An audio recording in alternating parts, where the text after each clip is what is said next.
Today, I'm going to show you how to take a model that you've created in Gravity Sketch and export it so that it's prepared and ready to go in Substance Painter or in Procreate. The first thing you're going to want to do is find the file that you've created in Gravity Sketch.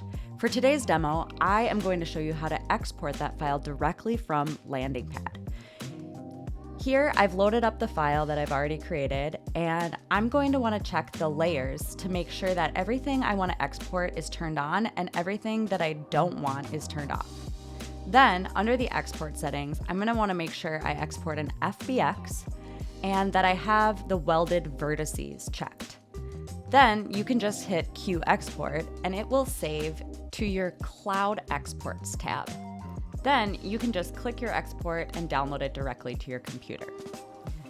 The next step is you're going to want to prepare this file by UV Unwrapping in Blender. You can use any other software, but I find that Blender is one of the fastest and easiest. To import, just go to Import and select FBX, and your file should load in accordingly. Your file will come in wherever you last saved it in Gravity Sketch, so if it is at that XYZ axis, that is exactly where it will appear. When you zoom in, you can see that you have your file pretty much exactly as it was in Gravity Sketch. Now, you can see that you're in object mode right now, so you can select different parts and pieces and it will select the whole thing. You can change on the left-hand drop-down to edit mode, and that is where we're going to be doing most of our work today. But the first place we're going to go is into the UV mapping tab at the top. On the left-hand side, you can see the UV maps, and on the right side, it shows your model. The next thing that I'm going to show you is when you select a part, you're going to see in this Scene Collection area on the right-hand side that it will also highlight which part you have selected. So as you go back and forth and select each part, you can use this to help turn off and turn on layers. Now, you have to be in edit mode to do UV unwrapping. If you're not familiar with UV unwrapping, Blender is a great tool because it does have some automatic UV unwrap procedures here in the UV Unwrap panel. Here, I just selected Smart UV Unwrap. Now, on some objects, you'll see that this doesn't work very well. It basically took my one puffer piece and turned it into a million little parts. And that's because it's a more complicated piece and the software doesn't really understand how to unwrap it. So for pieces like this, you have to do some manual unwrapping. Here, in order to do that, I am going to mark my seams and tell it exactly where I want it to split this apart. Now, don't worry if I'm going too fast through this. I'm going to go step by step in the next part and show you how to do it. But overall, the gist is just that I want to make sure I have an entire seam selected where I want to break apart my object. It will mark that seam, and then I just select the entire object by hitting A and go to UV Unwrap. Now, on the left-hand side, you'll be able to see that this unwraps a lot better into just two individual pieces, which is perfect for what I'm doing. And since this is a soft part, it will be okay that there's some areas where the texture is going to kind of pull and wrap around. Now, this next piece is a little bit more straightforward. So I tried the UV Smart Project on that piece, and it looks pretty good. If I try UV Smart Project on this back tab, I'm seeing some areas where I'm not liking how it's separating some of the surfaces, where in real life it wouldn't be separating those. So I'm going to do this manually, and here's where I'll walk you through the steps. First, I'm going to turn off some of the other layers that get in the way so that I can just focus on this one piece. Then the next step is I'm going to select 2 points that go along a edge seam where I want my loop to be. And the reason why you have to select 2 points is just to show it which direction that edge loop is going to go. In order to select the edge loop, once you hit the 2 points that you want, then you go to Select Loops, Edge Loop. And you can see here, the reason why my piece was not auto unwrapping the way I wanted it to be was because my edge loops don't go all the way around. So this is probably my fault in the way that I had modeled the piece. So I just need to make sure now that I go through and keep selecting and hitting auto select edge loops until that loop is all the way around my entire part. And then I can mark the seam and UV unwrap. Now I've got two really nice pieces for how my back taping is going to be. In order to keep selecting these points, one thing to keep in mind is you hit shift. So that's a very common shift selection feature that you'll see in many programs. So I tried again that UV project on this part, didn't work out how I wanted it to. Too many pieces, it's not cut where I want. I'm gonna try that again on this next piece. Gross, not at all what I want. And I'll try it again on the bottom, but I'm fairly certain it's not going to be what I want. However, I know this lining piece is the same shape as the outside back upper piece, so that is going to work for me. All right, so I will show you again one more time how to do the manual unwrapping on some of these pieces. So I'm going to go ahead and delete a bunch of the parts. And actually, here, I know this circle is going to do a pretty good job with the Smart UV Project. So there's a circle, okay. And I know that has a bunch of parts, but I think it's gonna be fine because all of those parts are where there's hard edges and you won't notice any difference. Okay, now for getting into some of these bottom pieces. On this sidewall piece, I'm just gonna go ahead and select an edge loop on the inside where I know you're not gonna be able to see the seam. This one I modeled appropriately, and there is a loop that goes all the way around. So UV mark seam, and boom, that seam is marked. Now I want to go ahead and do the same thing on the bottom, so that the idea is you want to make sure that these pieces can kind of come apart almost like paper and lay flat. So if I am imagining how I want these pieces to lay flat, I have to kind of cut the inside away from the outside.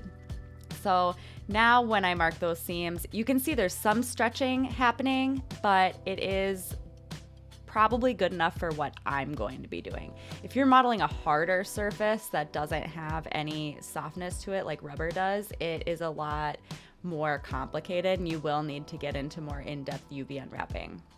But here again, this piece is probably EVA or something, so I'm gonna go ahead and mark some seams to kind of cut apart this piece, and these seams I'm strategically placing in areas where I know you're really not going to see it in my model, in case there's a texture or something that goes over the seam and there's a disjoint in the texture. So here I'm doing a couple more seams because these are all on the inside and they're very not visible, so I don't mind putting a bunch of seams on this piece.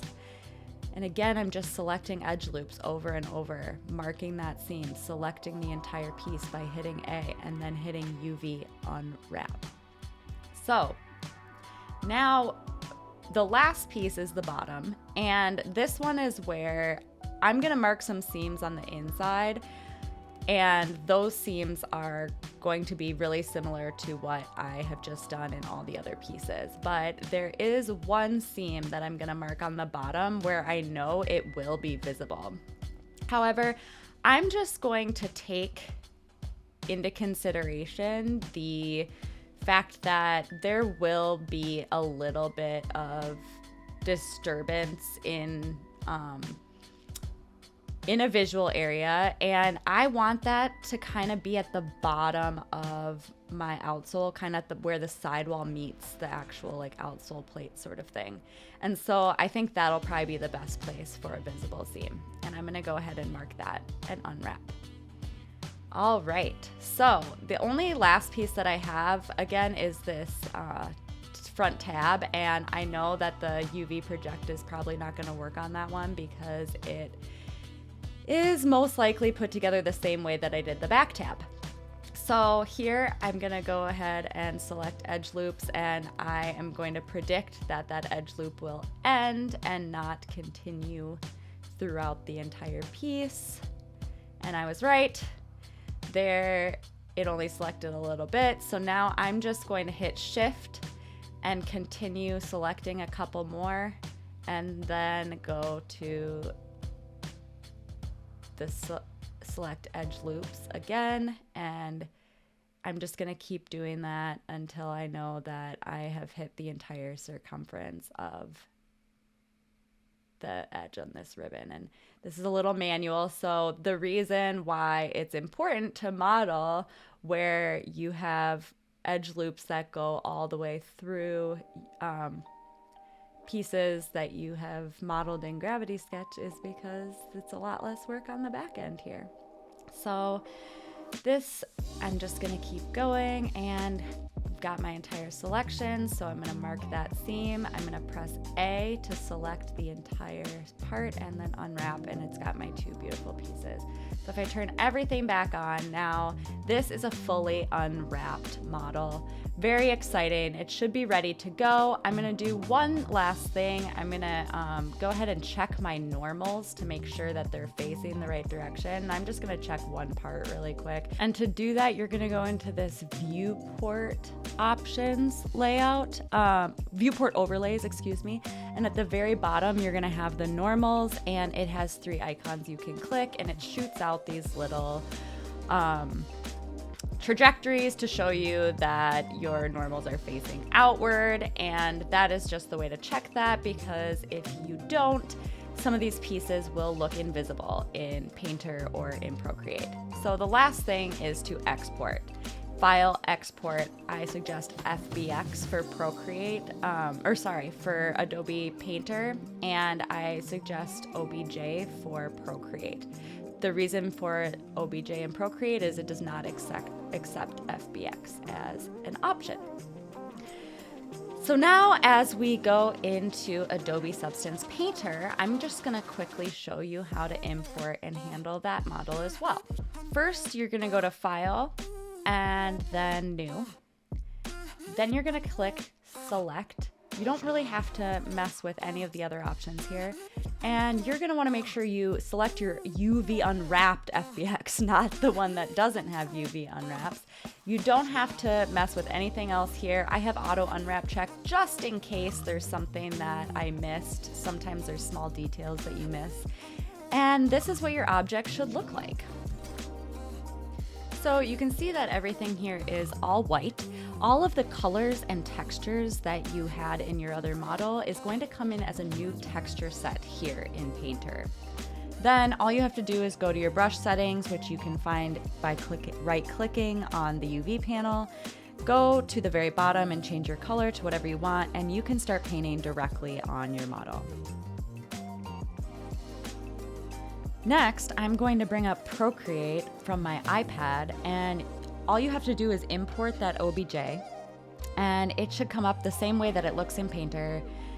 Here you can check out your layers. Every layer should be the same that it was from your original model in Gravity Sketch, and you can just start painting directly on this as well, as long as you have the layer selected that you wish to paint on. So happy texturing!